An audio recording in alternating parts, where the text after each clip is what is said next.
Nauwi sa enkwentro ang pagsisilbi ng arrest warrant ng mga otoridad sa tinutugis nilang leader umano ng crime group sa Mindanao. Ayon sa pulisya, nakipagbarilang ang sospek na si Khalid Masaronay sa operasyon sa Salvador, Lanao del Norte. Anila siya ang leader ng Masaronay Group na sangkot sa mga krimen at sumusuporta sa isang terrorist group. Naharap siya sa 7 counts ng murder. Na-recover sa suspect ang ilang armas at umano'y droga na mahigit 1 milyong piso ang halaga.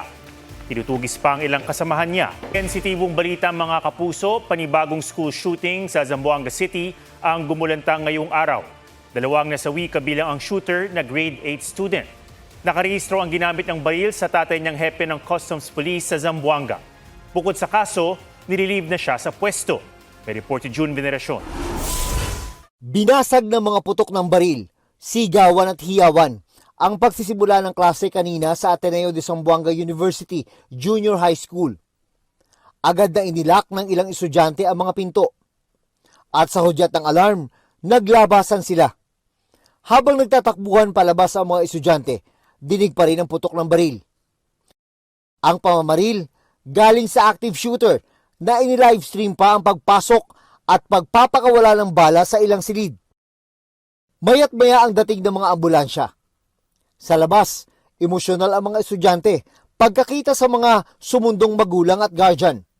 Tinipo naman muna sa gym ang mga batang wala pang sundo. Ayon sa mga otoridad, isang grade 10 student ang napatay. Ang shooter na grade 8 namatay din ng magbaril sa sarili pag-akyat sa 5th floor.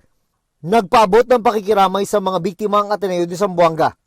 Prior to this, our security team has been preparing even for simulation exercise precisely because we understand the value of keeping everyone, our students and our personnel, safe. This is our primary objective, and that is why we are deeply saddened by this incident. Suspendido ang klase bukas sa campus. We assure the community, not only the Ateneo, but even our schools that stronger measures are being done to protect you. Batay sa investigasyon, dala ng shooter ang isang regular pistol at isang may conversion kit, kaya nagbukang assault rifle. Sabi ng kaibigan ng shooter, pumasok siyang may dalang baril na nakakabit sa isang Ronnie kit para maging semi-automatic rifle. Pala po mga joke lang yung sinabi niya, like, I will shoot the school, mga ganun, like, mga jokes, no. Pero baka science man po ata, tapos may mga jokes pa na may baril po siya sa bahay. Palaisipan pa kung bakit siya namaril at kung paano ipinustit sa campus ang mga armas. Titignan namin yung kanyang gaming history, yung kanyang chat history. So, we cannot come up with a complete answer kung ano ang complete forensic analysis kung bakit nangyari ito. Kinumpirma ng Bureau of Customs na ang shooter ay anak ng Customs Police Chief ng Port of Zamboanga. Sa kanya nakapangalan ang mga baril na ginamit ng anak, kabilang ang kanyang service firearm. Yung baril na nagamit ay kino-confirm ko na BOC issued firearm yon. Yung isa ay personal firearm niya pero license siya. Sabi ng Customs, may administrative liability sa nangyari ang kanilang tauhan. Kahit naunawaan natin ang sitwasyon niya, kinakailangan din naman natin siyang tanggalin kagad sa pwesto upang magkaroon ng tamang investigasyon, upang magkaroon ng malinaw na resulta kung hanggang saan ang pananagutan niya. Ang Cybercrime Investigation and Coordination Center, mahigpit na minomonitor ang mga aktibidad sa social media. Huwag na hong i-repost ang video kaugnay ng insidente upang hindi na rin mabigyan ng karagdagang audience or atensyon ang mga gantong uri ng karahasan. June Veneracion, GMA News. Abiso sa publiko, nag-anunsyo ang Palasyo ng Alternative Work Arrangement at Mode of Learning para bukas, August 19. Inabisuhang mag-work from home ang mga tanggapan ng gobyerno at magkansela ng face-to-face classes sa buong Metro Manila, Abra, Benguet, Ilocos Sur, La Union at Pangasinan. Gayon din sa Bataan, Bulacan, Nueva Ecija, Pampanga, Tarlac at Zambales, pati sa Rizal, Cavite, Laguna, Batangas at Occidental at Oriental Mindoro. Patuloy naman ang operasyon ng Basic and Health Services, Disaster Preparedness and Response at iba pang mahalagang serbisyo. Inanunsyo rin ng Senado ng kansilado ulit ang impeachment trial bukas, August 19. Babad na babad pa rin sa baha ang maraming lugar sa Luzon dahil sa ulang dala ng habagat. Sa Macabebe, Pampanga, 2 linggo nang hindi humuhupa ang baha. Kaya pati isang ospital doon, tigil serbisyo muna. May pagu naman ng isang bahay sa Occidental Mindoro. Yan ang report ni Ian Cruz. Gumuho ang isang bahay sa Abra de Ilog, Occidental Mindoro. Dahil yan sa ragasan ng tubig sa kalapit na ilog matapos ang pabugso-bugsong ulan, wala naman nasaktan. Kabi-kabilang rescue operations ang ikinasa sa ilang lugar sa Occidental Mindoro, gaya sa bayan ng Sablayan. Sa Puerto Galera, Oriental Mindoro, na merwisyo ang baha sa White Beach. May mga lumikas na ring residente. Masungit na panahon sa Batangas. Bumaha sa ilang kalsada, pati sa harap ng isang palengke. Sa bayan ng Lian, nagbangka ang mga residente dahil sa abot baywang na baha. Ngayong araw, umabot sa 154 families ang inilikas ayon sa Batangas CDRRMO. Sa Macabebe, Pampanga, 2 linggo nang hindi humuhupa ang baha sa Barangay Batasan. Pangmatagalang flood control project ang hiling ng mga residente. Dahil din sa baha, kaya kahapon pa sarado ang Mayor Domingo Flores District Hospital, nagtayo muna ang mga taga-ospital ng medical outpost sa private compound ng chairman ng Barangay Batasan. Ang DSWD naghatid na ng 20,000 food packs sa lugar. Sa Olongapo City, ilang residente sa Hilltop Upper Calaklan ang wala ng matirhan dahil sa pagguho ng lupa. Panawagan ng ilang apektado, ma-relocate sila. Makapal na putik naman ang iniwan ng baha sa ilang bahay sa Acacia Street sa Barangay Gordon Heights. Sa Tarlac City, isang dike sa Barangay San Isidro ang nawasak sa habagat. Nilagyan muna yan ng sandbag ng City Hall ayon sa uploader. Sa Benguet, pinag-aaralan ng La Trinidad LGU ang pagdedeklara ng state of calamity dahil sa kabi-kabilang pinsala gaya ng landslide at mga gumuhong kalsada. May bato sa ilalim! Hop! Sandali muna! Hirap makalusong sa baha ang rider na ito sa Antipolo, Rizal. Maya-maya, dumating ang isang truck at hinarang ang ragasan ng tubig. Yun ang ginawa niya! Sige! Nasa 10 minutong humarang ang truck para makadaan sa baha ang maliliit na sasakyan. Sa Barangay Mambugan, mga estudyante naman ang nakipagsapalaran sa baha. Pero ang isa sa kanila nadulas hanggang sa tangayin na ng tubig. Ligtas naman silang nakauwi. Ayon sa uploader ng video na kanila ring guro, nahirapan sila sa pag-uwi dahil late na nagsuspinde ng klase. Halos ganyan din ang sitwasyon ng mga pauwing estudyante sa San Mateo. Ian Cruz, GMA News. Hindi lang mga estudyante at trabahador ang pinerwisyo ng maladilubyong panahon kahapon sa Metro Manila. Naantala rin ng ilang serbisyo. Sa Maynila, isinara muna ngayong araw ang outpatient department ng San Lazaro Hospital matapos mabaha ang ospital. Gayon din ang outpatient department ng Ospital ng Maynila at Santa Ana Hospital. Pati pangongolekta ng basura na antala sa ilang lugar. Kabilang dyan ang Makati City na nagka-delay dahil daw sa mahabang pila sa mga dump site. Sabi ng MMDA, dahil yan sa maputik na kalsada, naayos na raw ang pila. Ang Marikina LGU nag-abiso sa mga residente na huwag munang ilabas ang basura hanggat walang garbage truck. Pansamantala raw kasing naka-hold ang pagtatapon sa transfer station at materials recovery facility dahil sa pagbaha sa ilang bahagi ng Rizal Province. Bago ngayong gabi, hindi lang isa kundi 3 bagyo ang binabantayan ng Pag-asa. Una ang Tropical Depression Neneng sa loob ng Philippine Area of Responsibility. Lumakas ito mula sa pagiging low pressure area kaninang hapon. Huling namataan 745 kilometers east of Itbayat, Batanes. Taglay ang lakas ng hangin na 45 kilometers per hour at bugsong aabot sa 55 kilometers per hour. Sa latest track, mananatili sa dagat ang bagyo at hindi inaasang magla-landfall sa Pilipinas.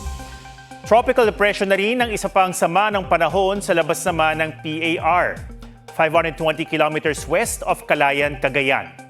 Halos kapareho nito ang bagyong Neneng sa lakas at bugso ng hangin at nagbabadya sa southern China. Ang isa pang tropical depression ay nasa 3,155 kilometers east of northeastern Mindanao. Posibleng lumapit o pumasok din yan sa PAR simula sa weekend hanggang sa susunod na linggo.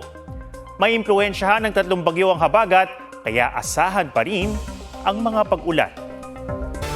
Pinasisiyasat ni Pangulong Bongbong Marcos ang pamamaril sa Zamboanga City. Nanawagan naman ng isang party list group na ipasa na ang panukalang batas na layong protektahan ng mga kabataan sa gun violence na anilay dapat walang puwang sa mga paaralan. May report si John Consulta. Ang mga talamak na pamamaril sa paaralan na dati sa Amerika lang madalas nangyayari, naganap na rin dito sa Pilipinas at iba pang bansa, gaya sa Tacloban noong June 22 at sa Zamboanga City ngayong araw. Mga karahasang hindi dapat nangyayari sa paaralan na ikalawang tahanan ng mga kabataan. Humantong na nga sa puntong nagsasagawa na ng drill sa mga paaralan para sa tinatawag na active shooting incidents. Sinasanay ang mga mag-aaral at tauhan ng paaralan sa pag-iwas na mabiktima ng pamamaril kung may gunman sa paaralan. Sa ganitong sitwasyon, ang payo ng mga otoridad, run o lumikas kung may ligtas na labasan. Hide o magtago, harangan ang mga pasukan at iwasang gumawa ng ingay. At kung kinakailangan lang o bilang last resort, fight o lumaban. Ang pagpapalakas ng seguridad sa mga paaralan kasunod ng trahedya sa Tacloban ang isa sa mga iniulat ni Pangulong Bongbong Marcos sa State of the Nation address noong Hulyo.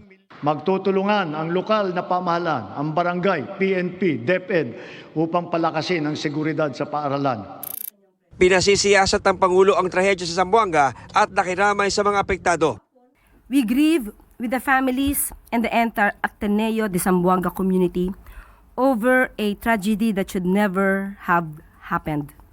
I have directed our law enforcement agencies to conduct a thorough investigation into this incident and to determine what more must be done to prevent another family, another school, and another community from suffering the same grief. Nababahala rin ang DepEd at nananawagan sa publiko na huwag magpalaganap ng mga unverified na impormasyon at sensitibong content sa nangyari.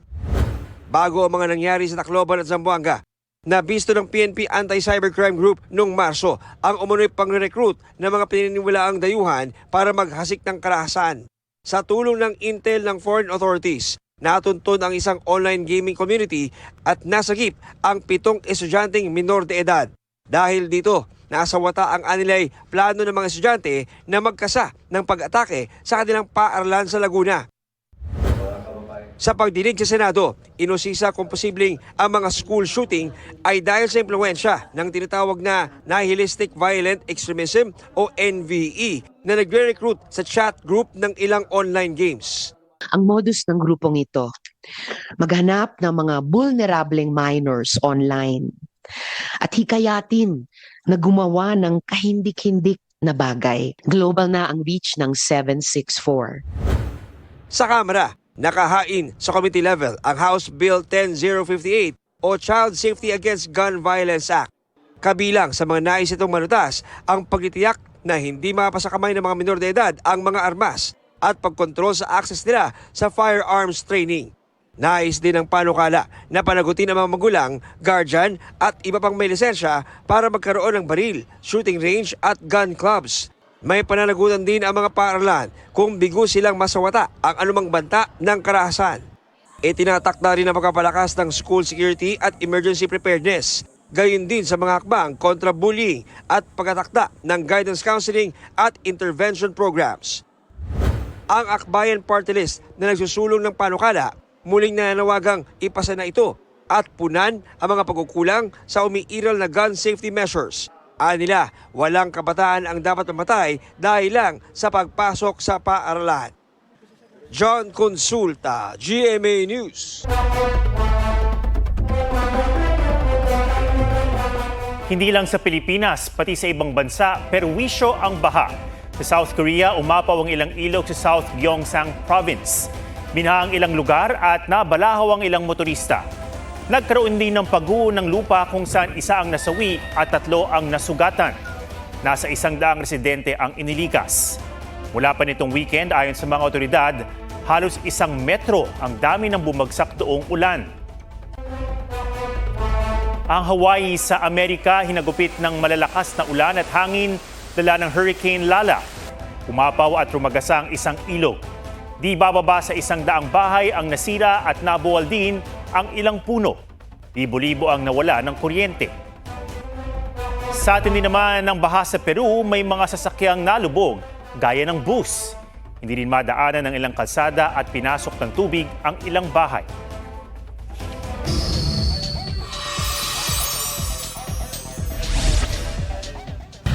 Naglalakad tayo ngayon dahil mas mabilis maglakad kaysa sumakay sa kotse. For the lakad si Vince Maristela para ma-survive ang baha at traffic. Alright, let's go. Ito na. Oh my God! Isa siya sa mga stranded kahapon sa Marcos Highway sa Rizal dahil sa ulang dulot ng habagat. Sumakay din siya sa fire truck para makapasok sa village nilang binaha. Dahil tila wala na ang galawan sa kalsada, nag-MRT na si Betong Sumaya para umabot sa pag-host niya ng red carpet ng awards night ng 22nd Cinemalaya Independent Film Festival. Si Pokwang nadadalo rin sa event, 3 oras na ipit sa traffic. Mabuti na lang at umabot siya para tanggapin ang Best Actress Trophy para sa pagganap sa 2 valid IDs. Tayo sila ng aktres na si Ruby Ruiz. Martin Del Rosario for Tayo Lang ang Nakakaalam. Best Actor si Martin Del Rosario para sa queer film na Tayo Lang ang Nakakaalam. Siya at ang co-stars na sina Yayo Aguila, Miguel Odron at Epi Quizon ang nakakuha ng Best Ensemble Performance. Athena Imperial, GMA News.